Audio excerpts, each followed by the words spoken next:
Des slogans sans concession, des banderoles et des pancartes pour dire non au Front National et rappeler leur opposition farouche à l'extrême droite.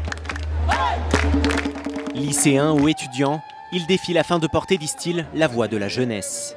Voter FN, ça a vraiment une signification particulière.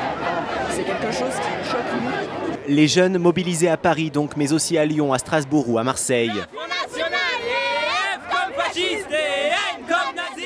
Dans le cortège, certains n'ont pas encore le droit de vote, mais le score du FN ce dimanche les a profondément déroutés. Nous sommes tous des enfants d'immigrés.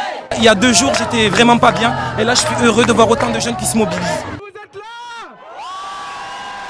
Pour ces jeunes, c'est une certitude, l'ADN du FN n'a pas changé.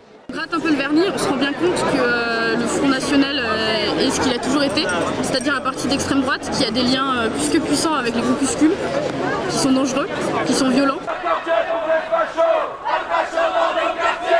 Partout les mêmes messages, stop au FN, pas de haine dans nos veines. Dans le cortège, de la colère mais aussi de la crainte face à la montée, année après année, de l'extrême droite. Après, l'histoire va se répéter. Et ça pourrait devenir comme dans les années 30, on est dans un contexte de crise. Puis après, une fois qu'ils seront au pouvoir, on ne sait pas ce que ça peut donner. La mobilisation reste toutefois moins importante que celle du 1er mai 2002. Ce jour-là, 1 300 000 personnes étaient descendues dans la rue.